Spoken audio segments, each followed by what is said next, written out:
Hello friends, welcome to my channel. Today we will learn to make this beautiful lantern. Also, I would be sharing on the things which went correct for this project and the things which can be improved upon so that it will help you to avoid the mistakes that I made. So watch till the end. I have taken the gold mirror cardstock for this one, and this is something I found at my local craft store. I don't know the exact name what it is called, but I will show the packaging that it came into. So it's written fancy woolly printed. It is having assorted designs in different colors. I have cut this gold mirror cardstock in a 7-inch square, and then what I do is mark a border of 1 inch on all the sides and cut the center portion to make a window. If you don't have a mirror cardstock, you can always take any colored cardstock or any thick paper for this project.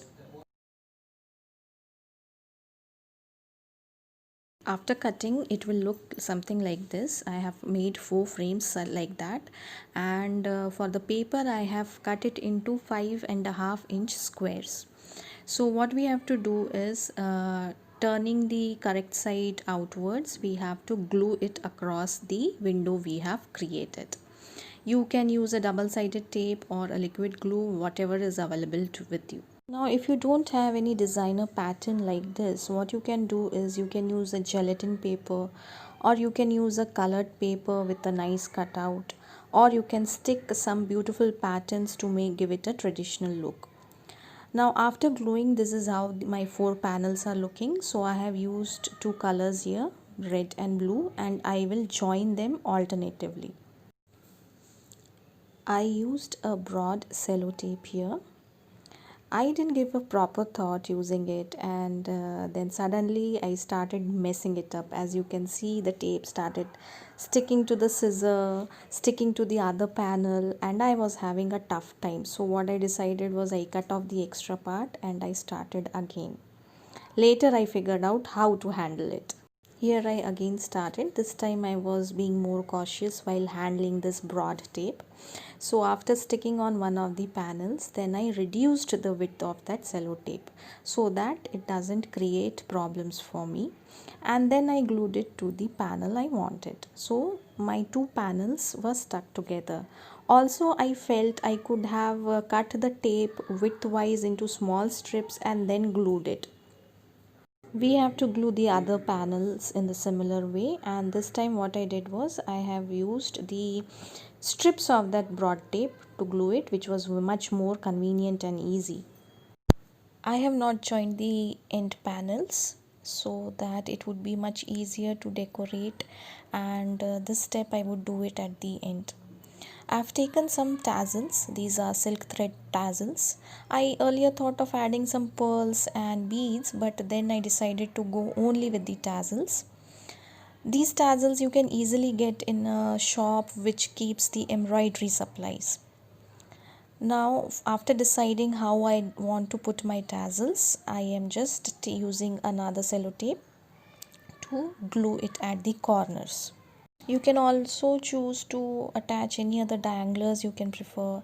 As I told you before, you can use some beads, some pearls, or you can also cut strips of colored paper and glue it at the edges so that it will create a nice effect.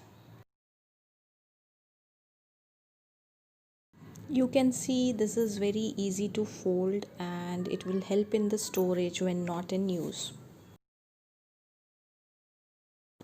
Now we have to stick thread at the other end so that it can be used for hanging the lantern.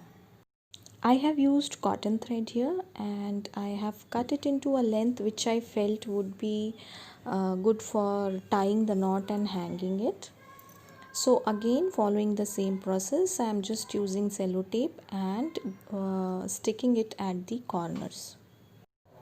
I don't plan to do any other decoration, but if you want to add any other things to your project, I would suggest to finish it now. After that, we will stick the open ends that we have.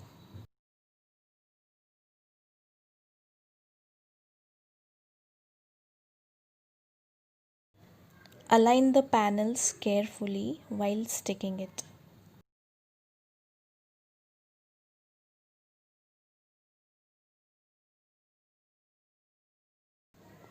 Here I am collecting the threads which we had glued at the top. I am trying to find a proper center so that I can tie a knot.